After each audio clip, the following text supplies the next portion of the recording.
Hello students, now in this lecture let us see the practical chemistry, and the first experiment I am going to explain is a determination of heat of solution of KNO3 or NH4Cl. Either we are able to do the calculate the heat of solution of KNO3 or NH4Cl by water equivalent method. Now, we are quite familiar that when substances get dissolved in water or in the solvent, during that either heat is get evolved or get absorbed.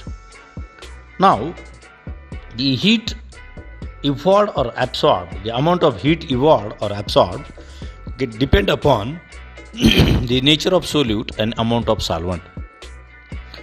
Now, during the preparation of solution, which solute we are going to use or what kind of the solvent we are used, the amount of heat absorbed or evolved depends upon that.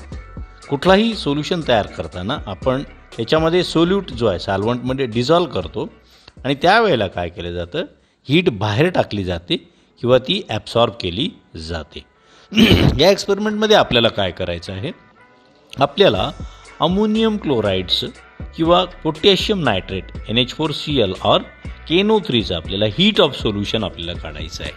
आता heat of solution काढण्यासाठी आपल्याला पहिल्यांदा what is heat of solution हे आपल्याला define करावं लागेल. So मग काय आहे हीट ऑफ सोल्युशन? तर हीट ऑफ सोल्युशनचं काय डेफिनेशन आहे, द अमाऊंट ऑफ हीट इव्हॉल्व्ड और absorbed when 1 gram mole of solute is dissolved in large excess of solvent so that the further dilution of solution produces no heat change. त्याला आपण म्हणतो heat of solution. म्हणजे heat of solution काय आहे, ही सबस्टन्सने absorb केलेली किंवा बाहेर टाकलेली इव्हॉल्व केलेली हीट आहे. कुठल्या सबस्टन्सने? सबस्टन्स कोणता आहे? 1 gram mole of solute. 1 gram मोल सोल्यूट जर आपण लार्ज एक्सेस ऑफ सॉल्व्हंटमध्ये डिझॉल्व केलं, त्यावेळेला बाहेर पडणारी किंवा ॲब्सॉर्ब होणारी हीट जी असते तिला आपण हीट ऑफ सोल्युशन म्हणतो. आणि ती ज्या लार्ज एक्सेस ऑफ सॉल्व्हंटमध्ये आपण डिझॉल्व करतो, म्हणजेच त्याच्यानंतर जर आपण त्याच्यामध्ये आपण फर्दर ते सोल्युशन डायल्यूट करायचा प्रयत्न केला तर त्याच्यामध्ये there is no change in heat. मग आपल्याला इथं आता ही आपण डेफिनेशन आपण पाहिली. इथे दिलेलं आहे बघा, KNO3 हे आपण ॲक्वेस वॉटरमध्ये डिझॉल्व केलं, ॲक्वेस KNO3 तयार होतो. त्यावेळेला डेल्टा H ही जी काही हीट इव्हॉल्व्ड किंवा ॲब्सॉर्ब होते ते आपल्याला हे असतं हीट ऑफ सोल्युशन. आता हे हीट ऑफ सोल्युशन जो आहे हे कॅल्क्युलेशन याचं आपल्याला करावं लागतं. हे कॅल्क्युलेशन जे आहे it is using thermos flask, calculated by using thermos flask. म्हणजे आपण जेव्हा एक definite amount of solid substance जो आहे लार्ज एक्सेसमध्ये आपण डिझॉल्व करतो सॉल्व्हंटमध्ये, आणि ते जे काही त्याचं मेजरमेंट आहे ते मेजरमेंट आपण कशाच्या सहाय्याने करतो, आपण थर्मास फ्लास्कच्या सहाय्याने करतो.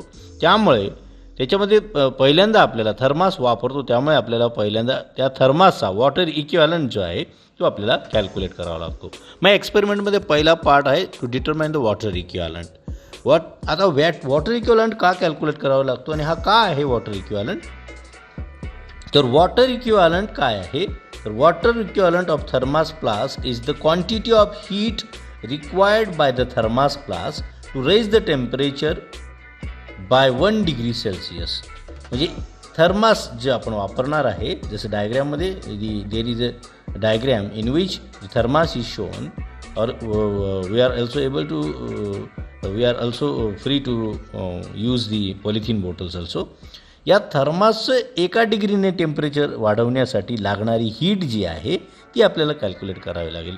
1 डिग्रीने टेम्परेचर वाढवण्यासाठी डिग्री सेल्सिअसमध्ये लागणारी हीट जी असते त्याला आपण काय म्हणतो, वॉटर इक्विव्हॅलंट असं आपण म्हणतो. आणि तो वॉटर इक्विव्हॅलंट मग आपल्याला काय करावं लागेल, थर्मासचा काढावं लागेल, कारण आपण थर्मास या ठिकाणी एक्सपेरिमेंटमध्ये वापरणार आहोत. तर त्याच्यासाठी पहिला पार्ट आहे एक्सपेरिमेंटचा, determination of water equivalent of thermos flask. याच्यामध्ये वॉटर इक्विव्हॅलंट कॅल्क्युलेट करताना आपल्याला काय करायचं, मग डिटरमाइन करताना आपल्याला आता काय लागणार आहे, ॲपरेटस कुठले लागणार आहेत, तर आपल्याला थर्मास फ्लास्कमध्ये ॲपरेटस लागणार आहे 1/10 डिग्री थर्मामीटर. 1/10 डिग्री थर्मामीटर म्हणजे काय आहे, हे थर्मामीटर असं असतं की ज्याच्यामध्ये अजून डिटेल मी तुम्हाला पुढे सांगणार आहे, ज्याच्यामध्ये आपण टेम्परेचर जे आहे काय करू शकतो 1/10 म्हणजे 0.1 डिग्री सेल्सिअस एवढं टेम्परेचर काय करू शकतो आपण डिटरमाइन करू शकतो. नॉर्मल थर्मामीटरमध्ये आपण 1, 2, 3 असं डिग्री आपण मोजू शकतो, पण 1/10 थर्मामीटरमध्ये आपण 0.1 डिग्री सेल्सिअस एवढं टेम्परेचर आपण काय करू शकतो मोजू शकतो. नंतर आपल्याला लागणार आहे wooden cork, stirrer, beaker, 100 ml cylinder आपल्याला लागणार आहे, 0.5 नॉर्मल NaOH आणि 0.5 नॉर्मल SCl एक्झॅक्ट नॉर्मॅलिटी असलेलं वॉटर इक्विव्हॅलंट कॅल्क्युलेट करण्यासाठी.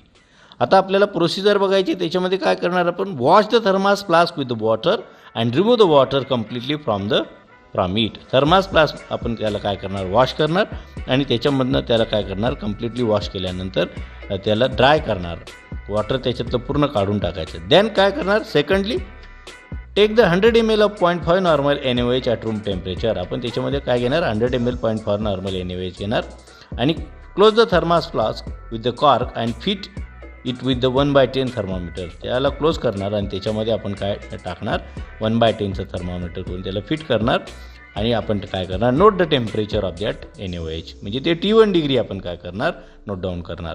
म्हणजे अशा खाली दिलेला जो आहे ऑब्झर्वेशन टेबल आहे, याच्यामध्ये मग आपण लिहिणार व्हॉल्यूम ऑफ दिस सोल्युशन आपण घेतलेलं आहे NaOHचं 0.5 नॉर्मल 100 ml घेतलं, T1 कॅल्क्युलेट करणार, जे टेम्परेचर येईल ते टेम्परेचर आपण लिहिणार. समजा आपलं आलं आहे 31 डिग्री सेल्सिअस किंवा 31.1 डिग्री सेल्सिअस हे टेम्परेचर आलं आहे NaOHचं समजा, असं आपण गृहीत धरलं. नंतर काय करायचं, दुसऱ्यांदा टेक 100 ml 0.5 नॉर्मल SCl, एक ड्राय आणि क्लीन बिकर घ्यायचं आणि त्याच्यामध्ये आपण काय घेणार, पुन्हा 100 ml 0.5 नॉर्मल SCl आपण घेणार बिकरमध्ये आणि काय करणार, त्याच्यामध्ये 1/10चं थर्मामीटर टाकून त्याचं टेम्परेचर जे T2 ते T2 आपण डिटरमाइन करणार. व्हॉल्यूम आपण घेतलं 100 ml 0.5 नॉर्मल SClचं आणि डिटरमाइन केलं आपण त्याचं टेम्परेचर. हे टेम्परेचर आपल्याला काहीतरी समजा आलं 31.2 डिग्री सेल्सिअस असं काहीतरी आलं असेल. दोन्ही टेम्परेचर आपल्याला आपण नोट डाऊन केले, ते टेम्परेचर त्याच्यानंतर घेतलं.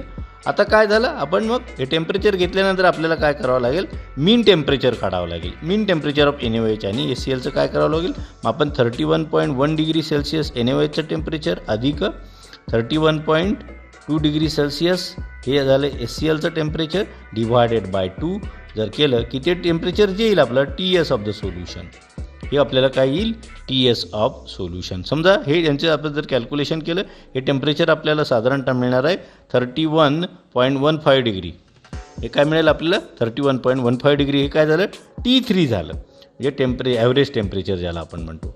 त्याच्यानंतर काय होईल, आपण काय करणार आता, pour SCl solution in thermos flask containing NaOH and cross the flask immediately and check the solution. आता ते आपण काय करणार, थर्मासमध्ये असलेलं जे सोल्युशन आहे, थर्मास फ्लास्कमध्ये असलेलं सोल्युशन आपण बिकरमधलं जे आपण 0.5 नॉर्मल SCl सोल्युशन घेतलेलं आहे ते आपण त्याच्यामध्ये ॲड करणार आणि ते सोल्युशनला आपण काय करणार, कॉर्क लावून त्याला शेक करणार आणि त्याच्यामध्ये 110चा थर्मामीटर टाकू. त्यावेळेला त्याचं आपण टेम्परेचर मोजू. टेम्परेचर जे आहे ते आपल्याला टेम्परेचर मोजायचं आहे. टेम्परेचर ऑफ मिक्सचर, ते टेम्परेचर ऑफ मिक्सचर जे आहे ते ऑब्झर्वेशन टेबलमध्ये आपण लिहिणार TM, टेम्परेचर ऑफ मिक्सचर, ते आपण नोट डाऊन करायचं आहे. Now this is the practical part to calculate the water equivalent calculate करण्यासाठी. मग आपण काय केलं, लेट अस समराईज करू. आपण काय केलं, थर्मास फ्लास्क घेतला, थर्मास फ्लास्कमध्ये क्लीन केलं, त्याला त्याच्यातलं पाणी काढून टाकलं आणि नंतर आपण थर्मास फ्लास्कमध्ये काय घेतलं, थर्मास फ्लास्कमध्ये आपण घेतलं 0.5 नॉर्मल NaOH सोल्युशन आपण घेतलं. हे किती घेतलं, 100 ml सोल्युशन आपण घेतलं, याच्यामध्ये 100 ml सोल्युशन घेतलं आणि नंतर त्याच्यामध्ये थर्मामीटर डीप करून त्याचं टेम्परेचर नोट डाऊन केलं, जे आपलं आलं होतं 31.1 degree Celsius.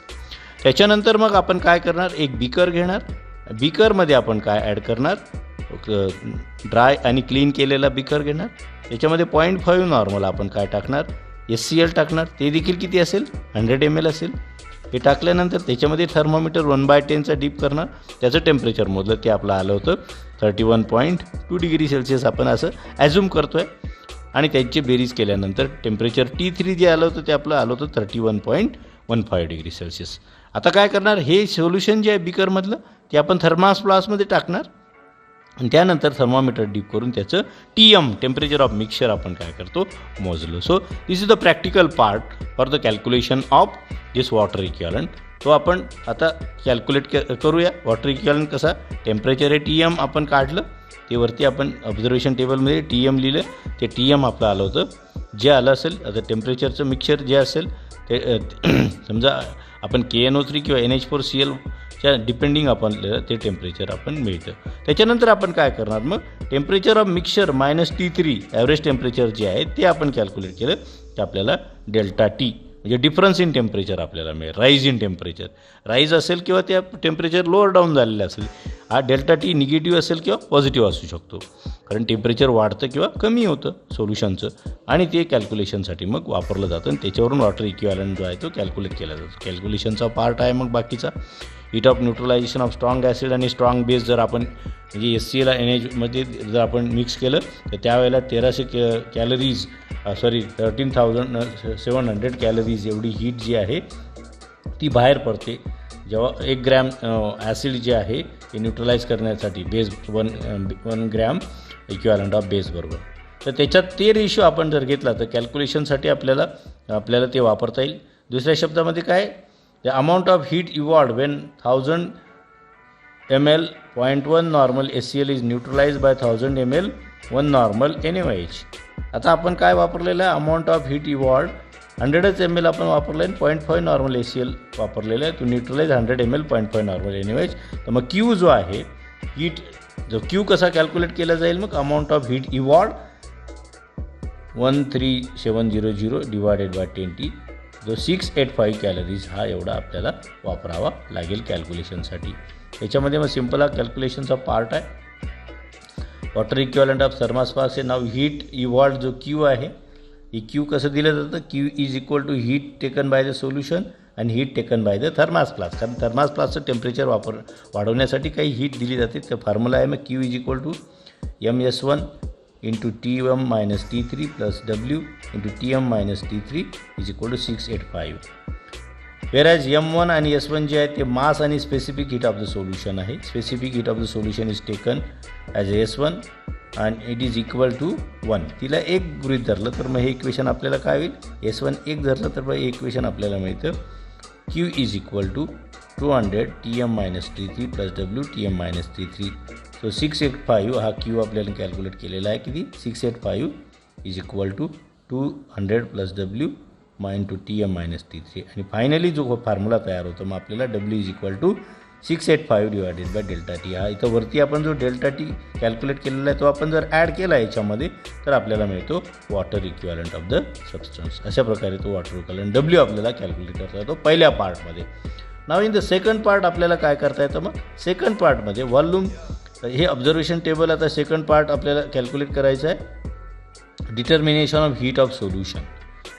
Heat of solution आपल्याला डिटरमाइन करायचं आहे. ॲक्च्युली जो एम आहे आपला एक्सपेरिमेंटचा तो एम आपल्याला आहे. त्याच्यामध्ये ॲपरेटस आपल्याला थर्मोमीटर लागणार आहे, बीकर लागणार आहे, थर्मास फ्लास्क लागणार आहे आणि आपल्याला कुठलंही KNO3 किंवा NH4Cl ही पावडर आपल्याला किंवा कंपाऊंड जो आहे तो आपल्याला लागणार आहे. मेजरिंग सिलेंडर आपल्याला लागणार आहे. प्रोसिजर काय, मग पहिला पार्ट आहे wash the thermos flask with the water and remove water completely. Thermos घ्यायचा आहे, त्याला वॉश करून घ्यायचा आणि त्याच्यामध्ये वॉटर काढून टाकायचं. नंतर आपण त्याच्यामध्ये ट्रान्सफर 200 ml ऑफ वॉटर.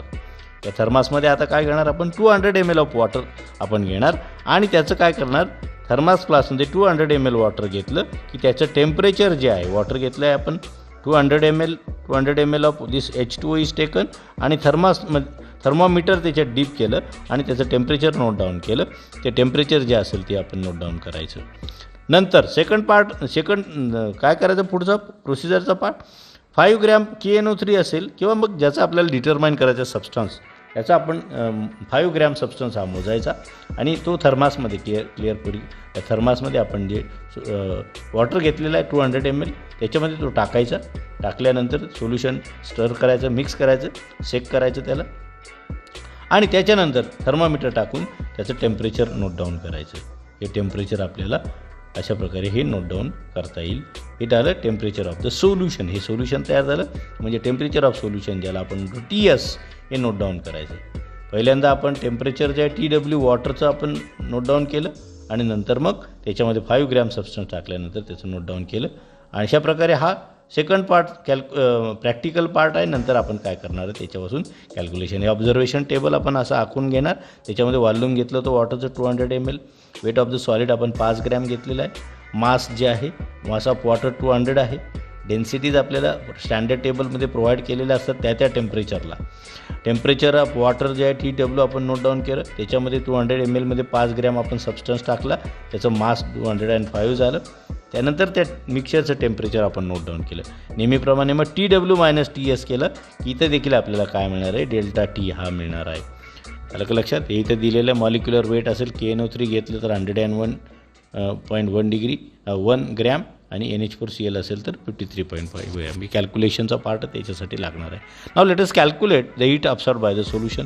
तो फॉर्म्युला आपल्याला माहिती. मग heat absorbed by the solution काय आपल्याला तो कॅल्क्युलेट करायचा आहे. Q1चा 205 mass of the substance plus water equivalent जो आधीच्या पार्टमध्ये कॅल्क्युलेट केला आहे इंटू डेल्टा T. तर मिक्सरचा वेळेल आलेला हा सेकंड टाईम जो आलेला आहे तो त्याच्यामध्ये हा डेल्टा T आपण ॲड केला की आपल्याला Q1 मिळणार. मग त्याच्यावरून आपल्याला हीट ऑफ सोल्युशन काढायचं. Amount of heat absorbed by the 1 gram mole of the substance dissolve in solvent. मग delta H is equal to त्याचा formula Q1 into M/S. M is the molecular weight of the substance and E is the weight of the solute. मग तो formula आपल्याला बनतो इथे. Delta H is equal to हा कॅलरीमध्ये आहे, kilo कॅलरीमध्ये, त्याला 1000ने डिवाइड केलं Q into M divided by S.